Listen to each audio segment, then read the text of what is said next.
بسم اللہ الرحمن الرحیم۔ السلام علیکم۔ پروگرام اختلاف رائے کے ساتھ میں ہوں افتخار کاظمی۔ کہنے والے یہ بھی کہتے ہیں کہ ہاں صاحب بہت سے وزراء اور مشیروں سے ناراض ہو چکے ہیں اور ان کو ہٹانے کے بارے میں سوچ رہے ہیں، اور ان وزیروں کے بارے میں انہیں یہ بھی شبہ ہے کہ وہ وکٹ کے دو نہیں بلکہ چار طرف کھیل رہے ہیں۔ یہ مارکیٹ میں ایک نئی تھیوری بھی آئی ہے کہ خان صاحب کو ان کے وزراء غلط انفارمیشن دیتے ہیں، یعنی ریاست مدینہ کے سربراہ اور اسلامی ملکوں کے بہت بڑے لیڈر ان سے غلط فیصلے ان کے چند وزراء کرا لیتے ہیں۔ تو خان صاحب نے جو فیصلے کیے ہیں وہ وزراء کی غلط انفارمیشن کی بنیاد پر کیے ہیں، یعنی وزیران کو حقائق کا علم نہیں ہوتا، ان کے پاس وزراء اور مشیران کے سوا حقائق جاننے کا کوئی سورس نہیں ہے۔ تو پھر اللہ جانے آئی بی اور انٹیلیجنس ایجنسیوں سے پرائم منسٹر کون سا کام لے رہے ہیں؟ پرائم منسٹر کے انڈر بھی بہت سی خفیہ ایجنسیاں ہوتی ہیں جو انہیں رپورٹ کرتی ہیں۔ اس کے علاوہ بنی گالہ کے جنات اور دوسری مافوق الفطرت چیزیں جن کے بارے میں ہمیں نہیں پتا لیکن ان کے لوگ خود ہی کہتے ہیں جی ہیں، وہ بھی خان صاحب کو صحیح انفارمیشن نہیں دے رہے۔ اب فیصل واڈا اس بات کو ثابت کرنے پر تلے ہوئے ہیں کہ پرائم منسٹر کا نیٹ ورک کمزور ہے۔ مجھے تو یوں ہی لگا ہے کہ خان صاحب معصوم ہے، انہیں کچھ پتہ نہیں ہوتا، انہیں اپوزیشن کی وہ ساری باتیں پتہ ہوتی ہے جو ان کے بیڈ روم میں ہو رہی ہوتی ہے، یا 100 تہہ خانوں میں جو خفیہ طور پہ بات چل رہی ہوتی ہے وہ بھی خان صاحب کو پتہ ہوتی ہے۔ تو ایک طرف وہ اتنے ٹارزن ہے کہ ان کے سامنے جاتے ہوئے لوگوں کی ٹانگیں کانپتی ہیں، اور دوسری طرف وہ اتنے معصوم ہے کہ انہیں کچھ پتہ نہیں ہوتا، لیکن عوام اتنے معصوم نہیں، وہ سب جانتے ہیں۔ تو یہ جو شور شرابہ یہ چیخیں ہیں یہ وہ بتا رہی ہے کہ خان صاحب کتنا ناراض ہے اپنے قریبی لوگوں سے، لیکن کیا کریں، یہ سارے وہ انڈے ہیں جو کہ ان کی باسکٹ میں انہوں نے خود ڈالے ہیں اور خود انہوں نے چوز کیے، اور انہی کے بلبوتے پہ تو اقتدار میں آئے ہیں۔ مسئلہ قابلیت کا ہے۔ بدقسمتی سے عام عہدوں پر وہ لوگ براجمان ہیں جو ان عہدوں کے معیار پر پورا نہیں اترتے، جن کو مسائل کا ادراک نہیں ہے، نہ ہی مسائل کے حل کا کوئی انہیں علم ہے، اور ویژن بھی کوئی نہیں ہے۔ اگر کوئی چیز ہے تو وہ ہے زبان، جس میں ان کا کوئی مقابلہ نہیں ہے، کوئی ثانی نہیں ہے۔ باتوں میں ان سے کوئی نہیں جیت سکتا، اور جھوٹ میں تو اگر جھوٹ کی ریس ہو تو ماشاءاللہ نمبر 1 نمبر 2 پوزیشن تو ان کی ہوگی، نمبر 1 نہیں ہوگی، نمبر 2 پر کس کو، نمبر 2 ہوگا تو نمبر 1 کون ہوگا، تو نمبر 1 دے دیتے ہیں۔ شرمندگی نام کی بھی کوئی چیز نہیں ہے، وہ پھٹکی بھی نہیں قریب سے کہ کسی بات پہ شرمندہ ہی ہو جائیں۔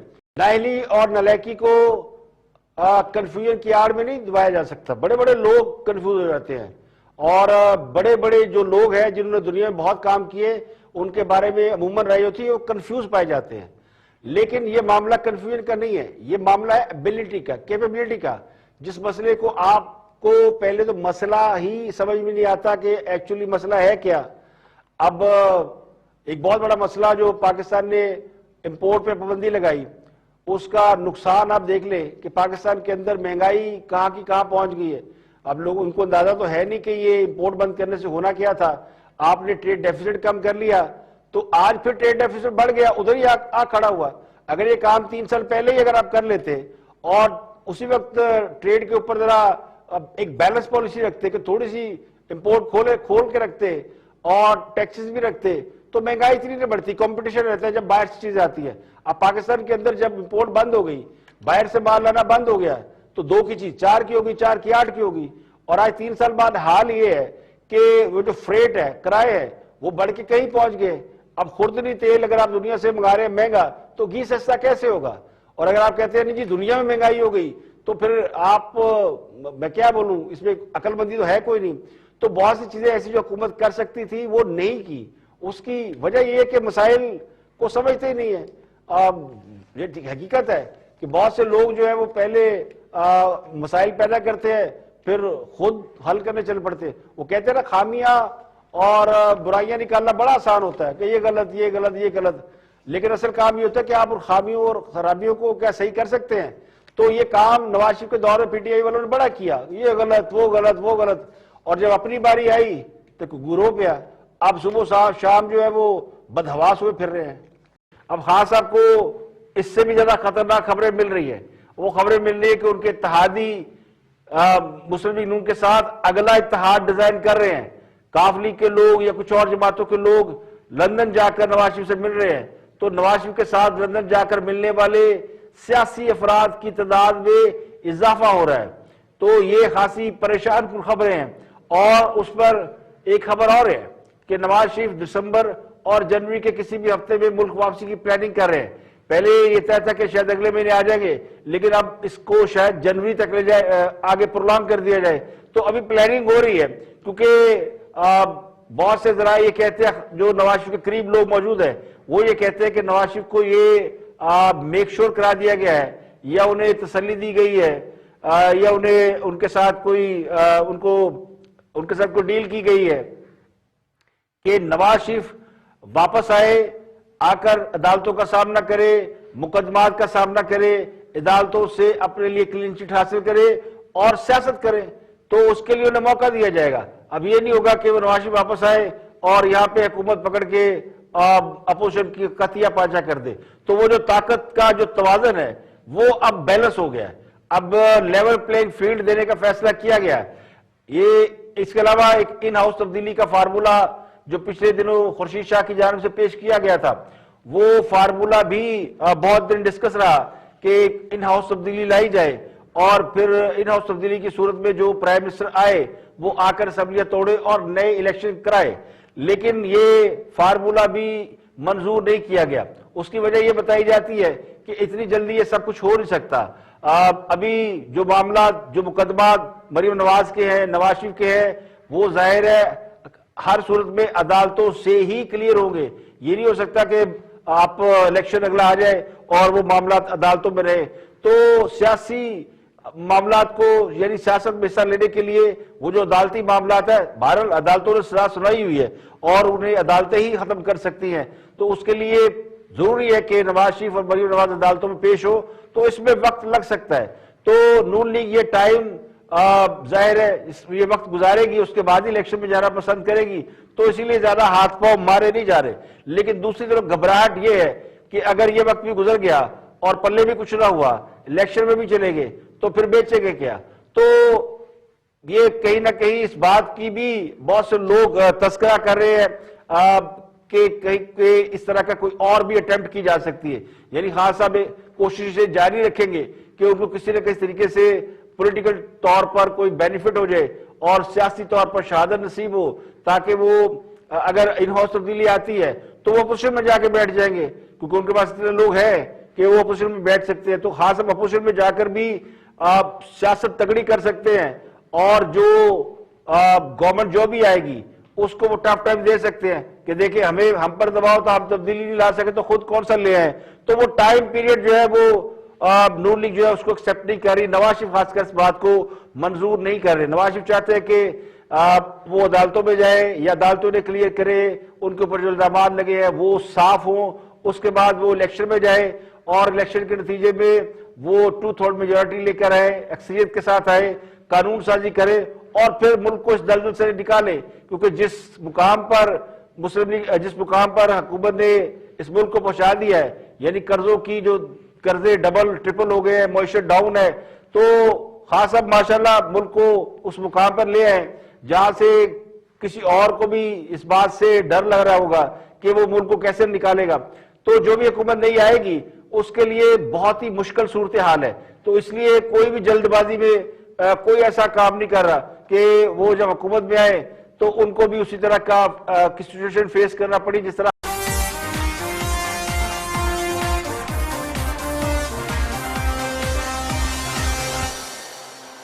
عوام بہتر جانتے ہیں کہ وزیر اعظم کے خطاب میں ان کے لیے کوئی ریلیف ہے یا پہلے سے زیادہ تکلیف ہے. ہاں صاحب کا خیال یہ ہے کہ عوام کا بس 2-3 چیزوں سے گزارا ہوتا ہے. پتہ نہیں یہ کس نے ان کے کان میں ڈالا ہے کہ عوام آٹا دال اور گھی ان کا سستا کر دے تو بات ختم. اب جنہوں نے دنیا کو یہ بتا دیا ہے کہ پاکستان میں 13 کروڑ عوام اتنے غریب ہیں کہ ان کو سبسڈی دینا پڑ رہی ہے. دوسرے لفظوں میں خان صاحب نے یہ اعتراف تو کر لیا ہے کہ پاکستان میں غربت کی شرح میں اضافہ ہو چکا ہے اور ان کے دور حکومت میں ہوا ہے. 13 کروڑ پاکستانی تو انہوں نے مان لیا اتنے غریب ہیں کہ ان کے لیے آٹا گھی اور دال سستا کرنا بڑا ضروری ہے. تو یہ شرح 60-70% پہنچ گئی ہے. تو کل تک جو عوام کو یہ بھاشن دیا کرتے تھے کہ اگر ملک میں مہنگائی ہو جائے تو سمجھ لے کہ آپ کا وزیر اعظم چور ہے، آج وہ پاکستان کے عوام کو بتا رہے ہیں کہ دنیا کے سارے وزیر اعظم چور ہیں. اگر آپ پاکستان سنبھال نہیں سکتے تھے، یہ مسائل جو آج خان صاحب نے قوم کے سامنے رکھے، یہ مسائل آپ کسی حجام کی دکان پہ چلے جائے تو وہ آپ کو گن کے بتا دے گا.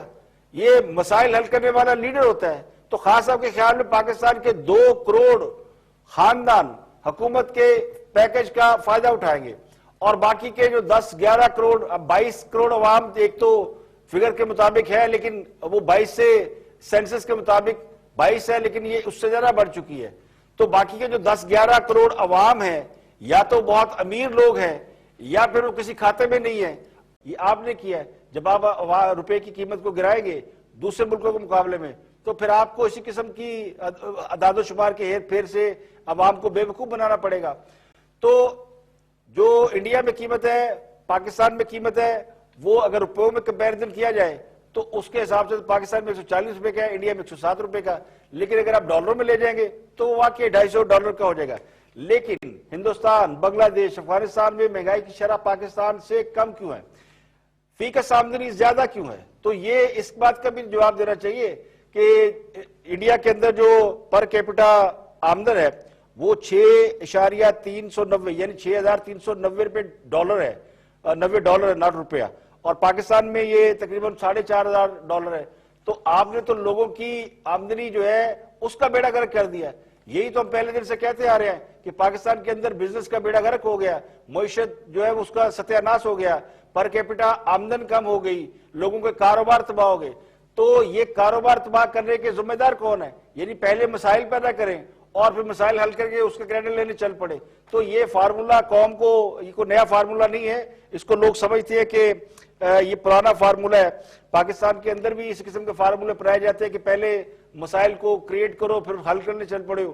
لیکن جو سب سے اہم مسئلہ ہے وہ یہ ہے کہ جن کاموں کے لیے لوگ حکومت میں آتے ہیں، جو سیاسی جماعتیں ووٹ لے کے آتی ہیں، لوگ انہیں ووٹ دیتے ہیں تو وہ اپنے مسائل کے حل کے لیے ووٹ دیتے ہیں. لیکن یہ پہلی حکومت ہے جو قوم کو مسائل کا حل نہیں پیش کر رہی، بلکہ روز ایک نیا مسئلہ بتا دیتی ہے کہ جناب یہ مسئلہ ہے، یہ مسئلہ ہے، یہ مسئلہ ہے. تو چینی 50 سے 60 کی ہوئی، 70 کی ہوئی، 80 کی ہوئی، 90 کی ہوئی اور 130 کی ہوگی. تو اس وقت وزیر کو کوئی خیال نہیں آیا. اس وقت تو سارے کہتے تھے پرائم منسٹر عمران خان ہے، وہ چینی مافیا کو پکڑ لے گا اور پتہ نہیں ہم یہ کر دیں گے اور وہ کر دیں گے. تو اس کا نتیجہ کیا ہے؟ آج چینی 130 روپے میں چلی گئی ہے. تو لوگ اس لیے تو کہتے ہیں کہ ہاں صاحب مہنگائی پر جب بھی نوٹس لیتے ہیں، جب بھی مہنگائی پر بات کرتے ہیں تو عوام کی چیخیں نکلتی ہیں. کیونکہ ہاں صاحب نے نوٹس لیا پیٹرول کا تو 64 روپے والا پیٹرول 140 میں چلا گیا ہے، 130 والا کوکنگ آئل 365 کا، اور ابھی آج اس میں 65 روپے فی کلو اضافہ ہوا ہے. 55 روپے چینی ملتی تھی 130 کی ہو گئی ہے، 35 والا آٹا 75 کا ہو گیا، 80 روپے والی دال 250 روپے کی ہو گئی ہے، اور جو چکن ملتا تھا 100 روپے کا 150 روپے کا کلو وہ 400 روپے کا مل رہا ہے. اور اس کے علاوہ مٹن کی اور باقی کی بات چھوڑے، ادویات کی بات سب سے امپورٹنٹ، وہ جو ادویات جان بچانے والے ادویات ہیں وہ 400 سے 500% مہنگی ہوئی ہے. ایک سیرپ ملتا تھا 25 روپے کا کھانسی کا، وہ اب 320 روپے کا ملتا ہے. تو عوام کو ریلیف دینے کا جو وہ نتیجہ ہے وہ نظر آ رہا ہے کہ 3 سال میں آپ نے مہنگائی، خاص کر ان چیزوں کے حوالے سے، ابھی خاص ہم نے بات کی فریٹ بڑھ گیا. تو میں نے کسی پروگرام میں پہلے ہی بتایا تھا کہ حکومت نے آتے ہی جو سب سے بڑا کریڈٹ لینے کی کوشش کی تھی وہ تھی ٹریڈ ڈیفیسٹ کم کر دیا، کہ ہم نے تجارتی خسارہ کم کر دیا. وہ کیسے کم ہوا؟ کہ ہم نے امپورٹ بند کر دی. تو مجھے کوئی یہ بتائے کہ 2 سال سے تو ہم نے امپورٹ بند کر رکھی ہے، تو باہر سے تو کوئی چیز آ نہیں رہی، تو پھر یہاں مہنگائی ہونے کی وجہ کیا ہے؟ چلے باہر سے چیزیں آتی تو بات سمجھ میں آتی تھی. اب 20 سال انہوں نے وہ امپورٹ جو ہے وہ کھول دی ہے. تو 2-3 سال سے امپورٹ بند ہونے کی وجہ سے لوگوں نے وہ جو فریٹ جن کے شپس تھے، جو کارگو والے تھے، انہوں نے کرائے بڑھا دیے. انہوں نے کہا جناب اب 3 سال تو آپ نے ہمارے جہاز کھڑے کر دیے وہاں پہ اور خود کریڈٹ لینا شروع کر دیا، ہم نے ٹریڈ ڈیفیسٹ ختم کر دیا کیونکہ باہر سے آ کچھ نہیں رہا، اور لوکل انڈسٹری نے مال مہنگا کرنا شروع کر دیا کیونکہ کمپٹیشن ختم ہو گیا. باہر سے جب چیزیں آتی ہیں اور اس کا لوکل انڈسٹری سے کمپٹیشن ہوتا ہے تو آپ کا لوکل جو دکاندار ہوتا ہے، مقامی بزنس مین ہوتا ہے، اس کو پھر وہ چیز سستی بیچنی پڑتی ہے، وہ مہنگی نہیں بیچ سکتا. لیکن جب اسے پتا ہے کہ میں اکیلا پہلوان ہوں تو پھر وہ چیزیں مہنگی بیچے گا.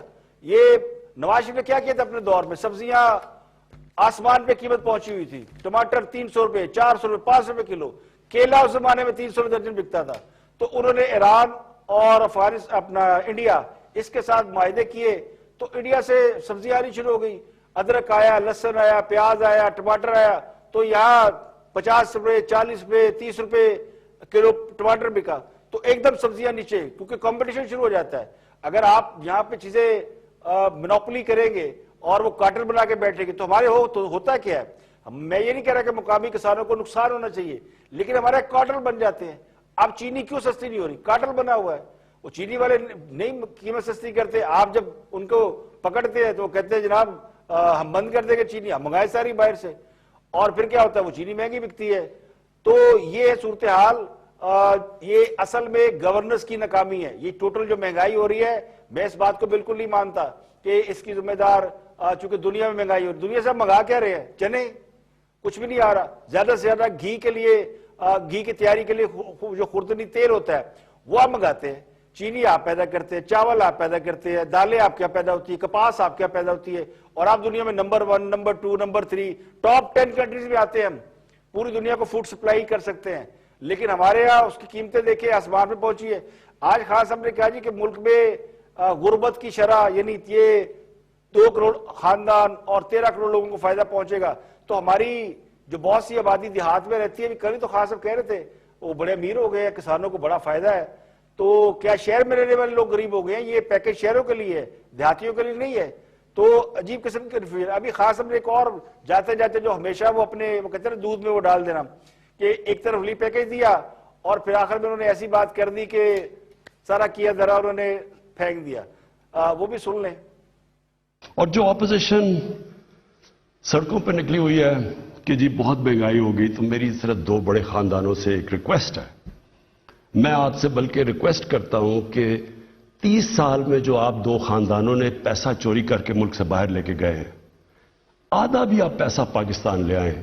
میں آپ سے اپنی قوم سے وعدہ کرتا ہوں, سارے کھانے پینے کی چیزوں کی قیمتیں میں آدھی کر دوں گا. میڈیا کو پھر سے میں اپیل کرتا ہوں کہ جب آپ, یہ بڑا آسان ہے, جب یہ مشکل وقت ہے, ساری دنیا میں مشکل وقت ہے, تو آپ اگر امریکہ میں بھی کسی غریب گھر کے پاس لے جائیں کہ جی گیس بڑی مہنگی ہے, یا انگلینڈ میں تو چیزیں نہیں مل رہی کئی جگہ کیونکہ وہاں تو حالات اور طرح کے ہیں, تو وہ سارے کہیں گے اگر آپ مائک لے جائیں بڑا مشکل وقت ہے جی. لیکن یہ سمجھائیں کہ یہ کوئی پاکستان کے اندر مشکل وقت نہیں ہے, بلکہ ہم وہ ملک ہے جو بہت بہتر طرح سے نکلا ہوا ہے اس مشکل وقت سے. جس ملک کے حالات وہ تھے 3 سال پہلے اور آج اگر آپ دیکھیں تو اللہ کا خاص کرم ہے اس کے اوپر. تو خان صاحب کہتے ہیں جی 2 بڑے خاندان باہر پڑے ہوئے پیسے لے آئے تو وہ قیمتیں 50% کم کر دیں گے. اب یہ بڑا اہم معاملہ ہے. خان صاحب نے بڑے عرصے سے قوم کو ایک ٹرک کی بتی کے پیچھے لگا رکھا ہے, اور پچھلے 3.25 سال سے وہ اقتدار میں ہے, اور قوم کو بتا رہے جی کرپشن ہے اور لوگ لوٹ کے لے گئے. تو وہ آج بھی اپنی بدترین ناکامی کو تسلیم کرنے سے انکاری ہے. وہ آج بھی قوم کو ایک خیالی رقم کے پیچھے لگا رہے ہیں, یعنی جس رقم کو نہ نیب ریکور کر سکی, نہ آپ براڈ شیٹ سے اس رقم کا پتہ لگا سکے. وہ مشرف صاحب نے بنائی تھی براڈ شیٹ کو, دیا تھا کہ یہ جائے اور جا کے سراغ نکالے, تو الٹا حکومت پاکستان براڈ شیٹ کو پیسے دے رہی ہے, وہ نہیں نکال سکی. تو نہ کوئی ثبوت آپ فراہم کر سکے. 3 سال سے زائد ہو گئے حکومت میں, اور ہر ایک ڈاکومنٹ, ایک چھوٹے سے چھوٹا بڑے سے بڑا ڈاکومنٹ حکومت کی دسترس میں ہے, تو کوئی ایک ڈاکومنٹ بھی آپ نہیں نکال سکے, کسی پروجیکٹ میں کرپشن ثابت نہیں کر سکے. تو یہ کون سی خیالی رقم ہے جس کے پیچھے آپ نے لوگوں کو لگایا ہوا ہے؟ یہ وہی رقم ہے جو خیالی رقم ایک وہ مراد سعید صاحب بتایا کرتے تھے کہ خان جب آئے گا $200 ارب لائے گا, 100 ارب منہ پہ مارے گا, 100 ارب جیب میں ڈالیں گے, جیب میں نہیں ڈالیں گے, عوام پہ لگائیں گے. تو یہ اسی قسم کی خیالی رقم ہے. نہ وہ رقم آئی نہ یہ رقم ملے گی. یہ تو ایسے ہی ہے کہ وہ کشمیر آزاد ہو جائے تو ہم مہنگائی کم کر دیں گے, تو کوئی بھی بات کر سکتے تھے خاص. اب انہوں نے 2 خاندان, ظاہر ہے 2 ہی خاندان ان کے دشمن ہیں, انہی کا انہوں نے تیا پانچا کرنا, پیپلز پارٹی اور مسلم لیگ نون کے لوگ, آصف علی زرداری, نواز شریف, شہباز شریف. تو یہ ان کو کئی مہینوں سے کئی مہینے جیل میں بھی رکھا ہے خان صاحب نے, لیکن ان سے کچھ نہیں نکال سکے. تو یہ بالکل وہ کہہ سکتے ہیں کہ آپ یہ جو آج پیکج پیش کیا گیا ہے, ویسے تو ظاہر ہے اس پہ بہت سے لوگ بھنگڑے بھی ڈال رہے ہیں، دھمالے بھی ڈال رہے ہیں. ہمارے بہت سے وہ دوست جو کہ جنہوں نے خان صاحب کو کندھوں پہ بٹھا کے حکومت میں لائے تھے، تو ان کی امیدیں تو ہیں اپنی جگہ پہ. وہ اس وقت بھی بھنگڑے ڈالتے تھے جب خان صاحب بتایا کرتے تھے قوم کو کہ انڈے کٹے اور وچھے آپ پالیں تو اس سے ملک کی تقدیر بدل جائے گی. تو انہوں نے اس وقت بھی دھمالے ڈالی تھی. پھر اس کے بعد خان صاحب نے اور بڑے پیکج دیے. ایک انہوں نے زیتون والا پیکج دیا تھا، پتہ نہیں کون کون، تو بے شمار پیکج وہ دے چکے ہیں. لنگر خانے اور پناہ گاہیں جو اب کئی تو بند ہو چکی ہیں، ان کو کوئی پوچھتا بھی نہیں ہے وہ کدھر گئی، بنائے اور اس کے بعد بیچا اور ختم ہو گیا سودا.